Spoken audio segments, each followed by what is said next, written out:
In a quaint print shop in downtown Seattle, surrounded by stacks of shimmering silver invitations, Emily Harper froze, her phone pressed tightly against her ear. The screen flashed, "Mom calling." Laughter from a silly group chat with her best friend and maid of honor. Lily, still echoed in her mind. But her mother's voice cut through like a winter chill. Devoid of any warmth. "Emily. Cancel the engagement party." The words hit like a thunderclap. Emily's heart skipped a beat, her fingers clutching a sample invitation. "What did you say?" she asked, her voice trembling, hoping she'd misheard. "You heard me," her mother, Diane, replied, her tone flat but razor sharp. "Your sister just got promoted to creative director at her firm. The whole family's throwing her a celebration that day." Emily stood rooted to the spot, the hum of the print shop fading into a dull roar. Her younger sister, Sophia, 26 years old and 2 years her junior, had always been the golden child. Growing up in their suburban Tacoma home, Emily had been overshadowed by Sophia's achievements, valedictorian, soccer star, the one who could do no wrong. But this was a new low. "Mom, I've been planning this for 6 months," Emily said, her voice tight with disbelief. "The venue's booked, the flowers are ordered, the cake's designed, and the guest list is set. How am I supposed to cancel?" Diane sighed, a long, theatrical exhale that made Emily feel like a petulant child. "You're acting like Sophia doesn't deserve to be celebrated. She's the youngest director in her company's history.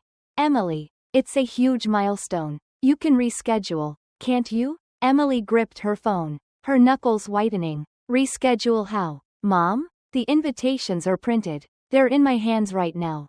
Her mother's tone shifted, cold and cutting. "You're being selfish. It's just a party with the same guests.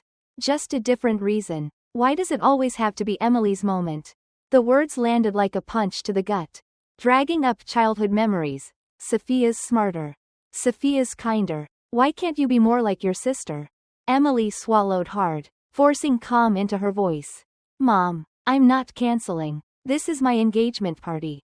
Not a backyard barbecue. If you want to celebrate Sophia, pick another day." A heavy silence stretched across the line. Then Diane's voice snapped like a whip. "Don't blame me when no one shows up." Emily said nothing more. She hung up, her hand still clutching the invitation. Her eyes stinging, not from anger, but from a familiar ache. Once again, she wasn't the one chosen. 2 days later, Emily was still reeling. She avoided the family group chat, ignored her mother's calls, and threw herself into finalizing the engagement party, a dream she'd been building for 3 years with her fiancé, Ethan. That morning, as she stepped out of a meeting with their caterer in Capitol Hill, her phone buzzed incessantly. A text from her Aunt Clara in Portland popped up. "Emily. Heard you and Ethan broke up. You okay?" Then another, from Uncle Tom in Boise. "Sorry about the news, kid. We're heading to Sophia's party instead. Hang in there." Emily froze in the parking lot, her hands shaking as she scrolled through a flood of messages. Condolences for a breakup that never happened. Questions about her cancelled party. And confirmations that relatives were attending Sophia's celebration at a swanky downtown restaurant, the Evergreen Loft, on the exact date of her engagement party. Her mother hadn't just dismissed her, she'd spread lies, telling everyone Emily and Ethan were done and redirecting guests to Sophia's event. Heart-pounding, Emily called Ethan, who was at a suit fitting in Belltown. "Ethan, my mom's sabotaging everything," she said, her voice rushed as she read out the texts. On the other end, Ethan was silent for a moment. Then his voice came through, low and tense. "Say that again." She repeated the messages. "All right," he said, his tone hardening. "I'm coming home early tonight. We're fixing this." That evening, under the soft glow of a living room lamp in their cozy Queen Anne apartment, Emily and Ethan sat cross-legged on the hardwood floor, the printed guest list spread out before them. They started making calls. Aunt Laura in Bend, Ethan's old college buddy from UCLA, family friends from Spokane. Each conversation chipped away at Emily's resolve. Aunt Laura's voice was soft but hesitant. "Your mom said you canceled because you couldn't handle Sophia stealing the spotlight. I thought it was strange, but I didn't want to pry." Ethan looked at Emily, his hazel eyes flashing with a mix of fury and empathy. Your mom's turning our engagement into a circus, he said, his voice steady but firm. But we're not letting her win. They crafted a careful social media post, clarifying that the engagement party was still on and that they were very much together. Emily texted her high school friends one by one. Ethan called his closest pals. By 2 a.m., Emily's throat was raw, her mind foggy, but a spark of control flickered back to life. Before bed, she scribbled a note at the bottom of the guest list: schedule private meeting with Aunt Margaret. Margaret, her father's older sister, was the family's anchor, the one whose voice could still calm a storm. The next afternoon, Emily drove 20 minutes to Margaret's book-lined condo in Fremont, a place where she'd escaped as a kid when the constant comparisons to Sophia grew too loud. She carried a box of Margaret's favorite almond biscotti, ready to lay out the truth. But as she stepped out of the elevator, she stopped cold. The door to Margaret's apartment was ajar, and voices drifted out. Emily's pulling some stunt, isn't she? Said her cousin Rachel, Margaret's daughter. She cancelled her party just because Sophia got promoted. And now she's claiming her mom forced her. Playing the victim. Emily's breath caught, her heart hammering. Every word stung like a wasp. They didn't know the truth, that she'd never cancelled, never fabricated a breakup. It was all Diane's doing. Stealing herself. Emily pushed the door open and stepped inside. Rachel jumped, nearly dropping her coffee mug. Margaret stood awkwardly. Emily, we didn't expect you so early. Clearly, Emily said, her voice steady despite the fire in her chest. She set the biscotti on the table and met their eyes. I came to invite you to my engagement party. But it seems you've already bought into a different story. The room fell silent, the air thick with tension. Rachel mumbled, we were just repeating what your mom told us. Emily cut in, her voice shaking with suppressed anger. And no one asked me. Did mom say I was jealous of Sophia? That I cancelled out of spite? Did either of you stop to think, if that's true, why am I still inviting guests, ordering catering, and booking a live band? Margaret sighed, her face paling. Your mom was very convincing. Emily, I didn't think to question it. Emily pulled out her phone, opened a text from Uncle Tom, and read aloud. Your mom said you couldn't handle Sophia getting attention. It's a mess. She looked at them, her voice sharp but controlled. I'm not here for pity. I just want the truth out there. If you think I'm chasing attention or faking a story, I can't stop you. But I need help. Margaret stepped forward, her expression softening as she placed a hand on Emily's shoulder. I'm sorry, Emily. I was wrong not to check with you. I remember the little girl who won that poetry contest, only to be overshadowed by Sophia's track medals. Rachel, her voice small, added, I'm sorry too. I didn't verify anything. Emily nodded, her anger easing slightly. I'm not mad, but if you believe in me, just this once, I can't do this alone. Margaret's grip tightened. I'll call everyone on our side of the family. Rachel, you reach out to the old high school crew. We'll make this right. For the first time in days, Emily felt a glimmer of hope. The storm her mother and sister had unleashed was fierce. But with Margaret and Rachel stepping up, she wasn't facing it alone. Determined to protect the day she and Ethan had dreamed of, Emily braced herself for the fight ahead. Knowing the truth was her strongest weapon. The late afternoon sun cast a golden glow over Lakeview Park, a serene lakeside venue just outside Seattle, where Emily Harper stood behind a white wooden gate, clutching a bouquet of dried lavender. Her heart raced, not from nerves, but from the weight of the moment. 3 weeks of chaos, lies, betrayal, and sabotage from her own mother, Diane, and sister, Sophia, had led to this day. Her engagement party, a day she dreamed of for 3 years with her fiancé, Ethan. As the gate creaked open, Emily braced herself, half expecting empty tables or pitying glances. Instead, her breath caught in her throat. The venue was alive with color and sound. String lights twinkled between towering evergreens, their soft glow dancing on the lake's surface. Tables draped in cream linens were packed with familiar faces: Aunt Clara from Portland, laughing with Uncle Tom from Boise, Ethan's college friends from UCLA, waving enthusiastically from the lawn, and Aunt Margaret, radiant in a soft lavender dress, guiding Emily's 81-year-old grandmother, Beatrice, down the stone steps with a warm smile. The air buzzed with chatter, hugs, and heartfelt congratulations. No one mentioned Diane, her father, James, or Sophia, and for the first time in weeks, Emily felt a weight lift. Like a long-forgotten room inside her had been dusted clean. As she stepped forward, Ethan took her hand, his steady grip grounding her. "You okay?" he whispered, his hazel eyes searching hers.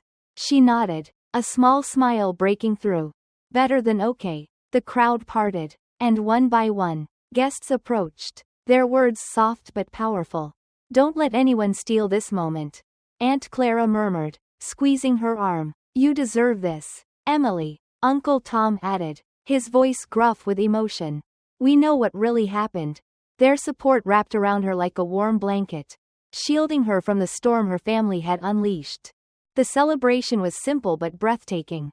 A local acoustic band strummed gentle melodies, their notes blending with the rustle of eucalyptus trees.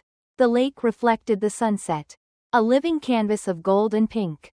Emily and Ethan moved through the crowd, their hands intertwined, soaking in the love that filled the space. When Ethan took the microphone to address the guests, his voice was warm but resolute. "Thank you all for being here," he began, his arm around Emily. "The past few weeks have been confusing, to say the least. But your love, your presence, your belief in us, that's what brought us here today. Not just as an engaged couple, but as two people who feel truly seen." The crowd erupted in applause, the sound rolling over Emily like a wave. When it was her turn, Emily stepped forward, her voice steady despite the lump in her throat. "Thank you for being my family," she said, her eyes sweeping the crowd. "Not by blood, but by choice." The words hung in the air, met with a moment of silence. Then a burst of warm clapping. The tension that had gripped her for weeks melted away, replaced by a profound relief. This was her moment, and no one, not her mother, not Sophia, could take it away. Then, in a moment that broke the evening's elegance, Grandma Beatrice, in a seafoam green dress and a mischievous grin, shuffled to the center of the lawn. "All right, who thinks they can outdance me in a Texas-style line dance?" she called, plopping a straw hat on her head. The band shifted to a lively country tune, and Beatrice spun with surprising flair, her sneakers kicking up dust. The crowd roared with laughter, and soon, guests young and old joined in, the wooden dance floor turning into a joyful chaos. Emily burst out laughing, Ethan's chuckle echoing beside her. For the first time in days, she felt light, unburdened. As the night wound down, lanterns lit the path around the lake, casting a soft glow on the departing guests. Emily and Ethan stood together, waving goodbye, a quiet tide of gratitude rising in her chest. These people had chosen her, not out of obligation, but out of love. They'd chosen the truth, and that was worth more than any apology from those who'd walked away. The morning after, Emily and Ethan sat at their favorite cafe in Fremont, the same spot where they'd had their first date 4 years ago. The scent of cinnamon waffles filled the air as Emily's phone buzzed. "Mom calling." She stared at the screen for 3 seconds before answering, her voice calm but firm. Diane's voice exploded through the line. "No preamble, no pause. You ungrateful child. You humiliated this family just to feed your selfish ego. Was it worth it? Sophia's party had barely anyone, while you paraded around in your tacky little show." Emily set her fork down, her pulse steady. Ethan's eyes narrowed, sensing the shift. She switched to speakerphone. "Mom, everything that happened was your doing," she said, each word deliberate. "I didn't cancel my party. I didn't fake a breakup. You spread lies and redirected guests to Sophia's event. Who's to blame here?" Diane's sharp intake of breath crackled through the phone, followed by a venomous hiss. "Don't you dare pin this on me. If you weren't so jealous of your sister, you wouldn't have rushed to throw that spectacle." Ethan squeezed her hand under the table. Emily's voice remained calm, unshaken. "I have nothing more to say. I've been silent long enough." Diane's voice rose to a near scream. "Silent? You turned your party into a stage to smear your own mother and sister. The whole family says you tore us apart. Emily didn't respond. She hung up, her hands steady. 5 seconds later, a text from Sophia lit up her screen. Hope you enjoyed humiliating me. You'll pay for last night. Emily let out a sharp laugh, reading the message aloud to Ethan with cool detachment. He raised an eyebrow. A revenge threat? He said, leaning back. You don't need to answer now. But we need to be ready. Emily nodded. She'd grown up with Sophia's knack for flipping the script, casting Emily as the villain over stolen toys or bad grades. But this wasn't a childhood squabble anymore. This was war. Days later, the ripples of Sophia's actions spread further. An email from the event company landed in Emily's inbox, chilling her to the bone. Someone had called, pretending to be her, demanding they cancel the photo package and delete all backups. Her heart raced as she dialed the company, verifying her identity. We didn't process it, the technician assured her. The caller was pushy, which raised red flags. We flagged your account and waited to confirm with you. Relief flooded Emily's body. The photos, memories of her perfect day, were safe. When she told Ethan, his jaw tightened. We start documenting everything, he said. If anything feels off, we record it. Emily nodded, staring out the window of their apartment. She'd once hoped Diane would see her worth, that Sophia would outgrow her need to compete. But hope was a trap. And she was done waiting for change. A week before the wedding, Emily sat alone in their living room. The final guest list on the coffee table. 3 blank spaces stared back at her. Diane, James, Sophia. She'd hesitated for days, her pen hovering, torn between logic and a fleeting wish that they might show up. Changed. But as she looked at a framed photo from the engagement party, her and Ethan surrounded by smiling faces. No judgment, no competition, she knew what to do. With a steady hand, she drew a line through each name. No more chasing approval from those who'd never given it. The wedding took place on a crisp fall afternoon at Lavender Hill Garden, a tranquil hilltop venue in Woodinville. Emily walked down an aisle lined with dried rose petals, her arm linked with Aunt Margaret's. Grandma Beatrice sat in the front row, her seafoam green dress bright against the autumn hues, her smile a quiet anchor. Every seat was filled. High school friends, co-workers, Aunt Laura from Bend, even Uncle Harry, her grandfather's old war buddy from Montana. No one asked about Diane, James, or Sophia. No one needed to. This was her family, chosen not by blood, but by love. Ethan stood under an arch of olive branches and ferns, his eyes shining as Emily approached. When he took her hand, it wasn't just tradition, it was a promise from the one person who'd stood by her without question. As the officiant began, Ethan spoke first, his voice catching slightly. Emily, I can't promise perfection, but I promise you'll never fight alone again. Tears blurred her vision. When her turn came, she looked out at the crowd, her voice clear. I used to think family was something you held onto, no matter the cost. But today, I know family is those who hear you, respect you, and choose you. They exchanged rings to warm applause. No grand theatrics, just the quiet strength of shared vows and the embrace of those who mattered. That night, on the balcony of their suite overlooking the valley, the soft glow of wedding tents below, Ethan wrapped his arms around Emily. You okay? He asked, his voice soft. She nodded, leaning into him. I never thought I could feel this light. He rested his chin on her shoulder. Our family looked beautiful today. She smiled. Yeah, and I finally get it. Blood isn't always the root.